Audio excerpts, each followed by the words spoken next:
Imagine standing before a crowd, each individual holding an opinion that opposes your own, yet possessing the fortitude to convey the truth, fully aware that it may jeopardize your freedom, your honor, and even your life. It is a striking scenario, is it not?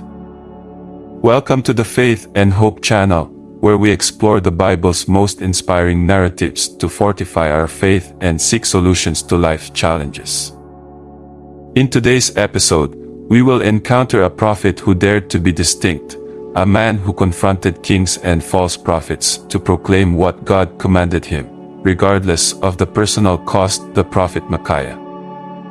Micaiah may not be among the most recognized figures in Scripture, yet his courage and faithfulness impart a timeless lesson. Let us examine the narrative found in 1 Kings, chapter 22, verses 1 through 28, where he emerges as a solitary voice of truth amidst a landscape of corruption, idolatry, and deception. What renders this story particularly pertinent today?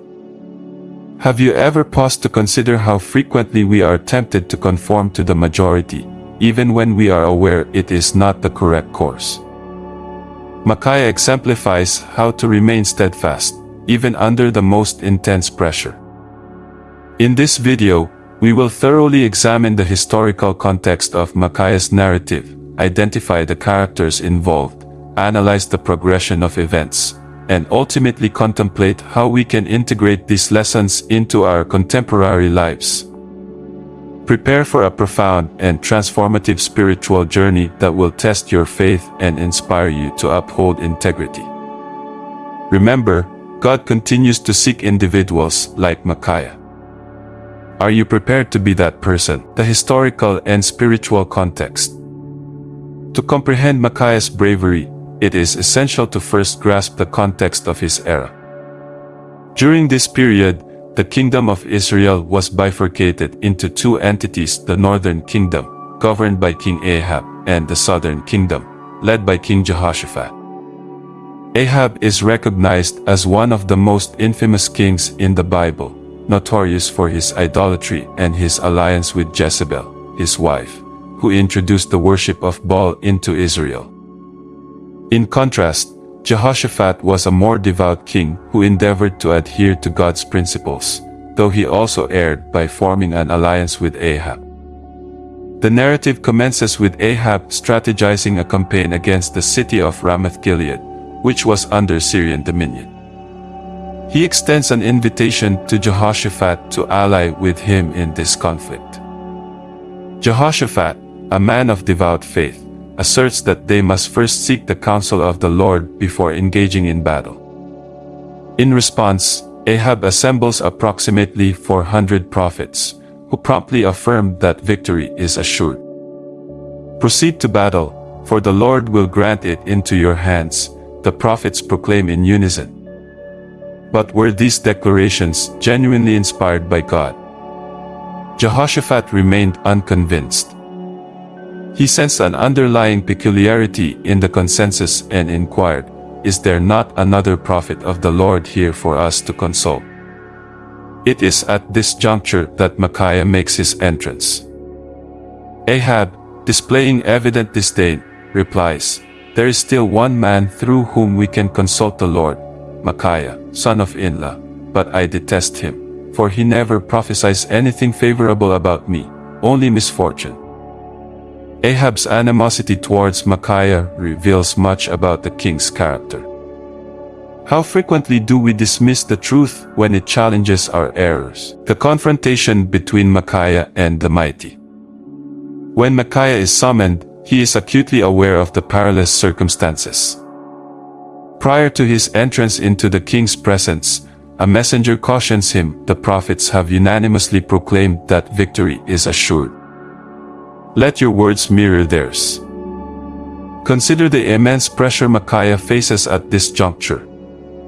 He could easily echo the sentiments of the other prophets, appease the king, and evade conflict. However, Micaiah understood that a far more significant matter was at stake: his fidelity to God. When Micaiah ultimately stands before the kings, he responds almost ironically, akin to the other prophets, "Go and conquer, for the Lord will deliver it into your hands."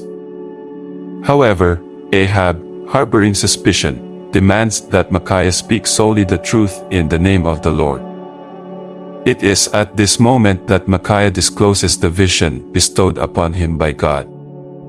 He states, "I saw all Israel scattered on the hills, like sheep without a shepherd, and the Lord said, they have no master, let each one return to his home in peace." This prophecy unequivocally indicates that Ahab would not survive the battle. The silence in the room must have been palpable. However, Micaiah does not stop there. He further discloses that God himself permitted a deceptive spirit to instill falsehoods in the mouths of the 400 prophets, leading Ahab to his demise. This assertion incites outrage among those present. One of the prophets, Zedekiah, strikes Micaiah in the face, demanding, "Which way did the Spirit of the Lord depart from me to speak to you?" In a fit of rage, Ahab commands that Micaiah be imprisoned and subsist solely on bread and water until his return. The conflict and the realization of the prophecy. Ahab attempts to deceive fate. He enters the battle in disguise, while Jehoshaphat wears his royal garments. This appears to be a shrewd tactic, yet God cannot be deceived. Amidst the conflict, a Syrian soldier looses an arrow at random, striking Ahab between the joints of his armor. Mortally wounded, he is removed from the battlefield and succumbs at dusk, precisely as Micaiah had foretold. Meanwhile, the Israelite army is dispersed, precisely as Micaiah had foretold, like sheep without a shepherd. This segment of the narrative illustrates that God's word invariably prevails, irrespective of human efforts to thwart it. Ahab disregarded God's admonitions and opted to heed what gratified his senses, resulting in dire consequences. What of us? Are we likewise pursuing only words that offer solace, rather than the truth that catalyzes our transformation? This narrative serves as a profound reminder that God consistently conveys the truth, even when we may be reluctant to acknowledge it. What actions would you have taken if you were in Micaiah's position? Would you have possessed the courage to stand as the sole dissenting voice in an adversarial setting? Conversely, if you were in Ahab's position, would you have demonstrated the humility to accept correction? We invite you to share your reflections on this matter in the comments. The conflict and the realization of the prophecy. Ahab attempts to deceive fate. He enters the battle in disguise, while Jehoshaphat wears his royal garments. This appears to be a shrewd tactic, yet God cannot be deceived. Amidst the conflict, a Syrian soldier looses an arrow at random, striking Ahab between the joints of his armor. Mortally wounded, he is removed from the battlefield and succumbs at dusk, precisely as Micaiah had foretold. Meanwhile, the Israelite army is dispersed, as Micaiah had foretold, like sheep without a shepherd. This segment of the narrative illustrates that God's word invariably prevails, irrespective of human efforts to thwart it. Ahab disregarded God's admonitions and opted to heed what gratified his senses, but the repercussions were dire. What about us? Are we likewise pursuing only words that offer solace, rather than the truth that catalyzes our transformation? This narrative serves as a profound reminder that God consistently conveys the truth, even when we may be reluctant to acknowledge it. What actions would you have taken if you were in Micaiah's position? Would you have possessed the fortitude to stand as the sole opposing voice in an adversarial setting?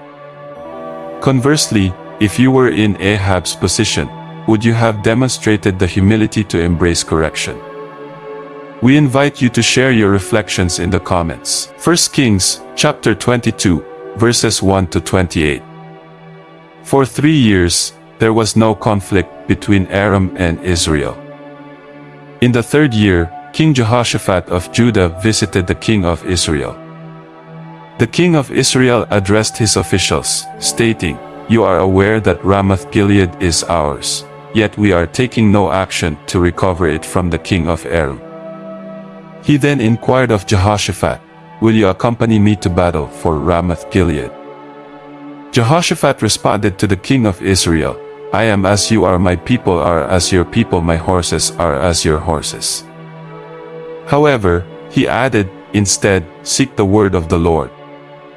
Subsequently, the king of Israel assembled approximately 400 prophets and inquired, "Shall I engage in battle against Ramoth-Gilead or not?"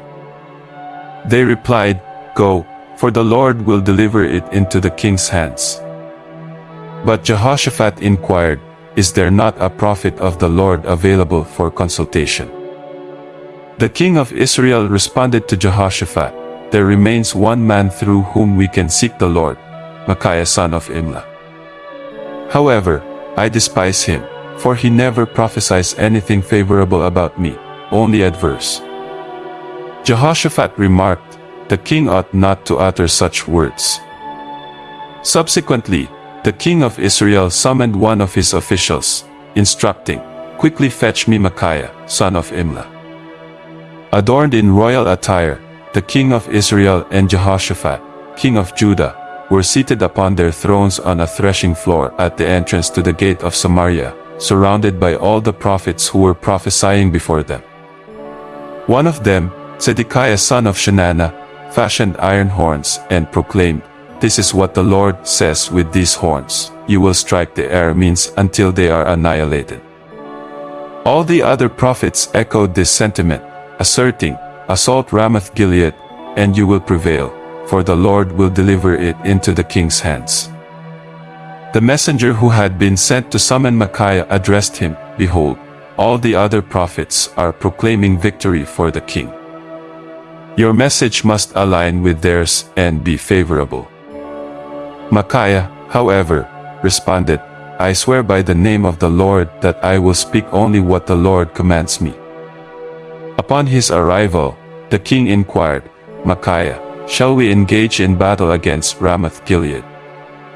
Micaiah responded, "Proceed and fight, for you shall be triumphant, as the Lord will deliver it into the king's hands." The king then asked, "How many times must I compel you to swear to speak to me solely the truth in the name of the Lord?" Then Micaiah responded, "I observed all Israel dispersed on the hills, akin to sheep without a shepherd, and the Lord declared, 'These people have no leader. Let each of them return to their homes in peace.'" The king of Israel addressed Jehoshaphat, "Did I not inform you that he never prophesies anything favorable about me, but only malevolence?" Micaiah continued, "Therefore, listen to the word of the Lord. I beheld the Lord seated on his throne, with all the hosts of heaven surrounding him, to his right and to his left.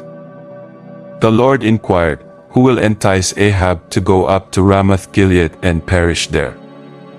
One spirit proposed one idea, another suggested another, until at last, a spirit presented itself before the Lord and declared, "I will deceive him." "How?" the Lord inquired. He responded, "I will go and be a deceptive spirit in the mouths of all the king's prophets." The Lord affirmed, "You will succeed in misleading him. Go and mislead him." Thus, the Lord has placed a deceptive spirit in the mouths of all these prophets who serve you. However, the Lord has ordained your downfall." Then Zedekiah, son of Chenaanah, stepped forward and struck Micaiah in the face. "Where did the Spirit of the Lord go when he departed from me to speak to you?" Micaiah responded, "You will discover the answer on the day you are fleeing from one room to another." Then the king of Israel commanded, "Take Micaiah and return him to Amon, the governor of the city, and to Joash, the king's son. Inform them that the king has ordered this man to be imprisoned and provided with bread and water until I return safely." Micaiah proclaimed, "If you return safely, the Lord has not spoken through me." He further stated, "Listen, all of you,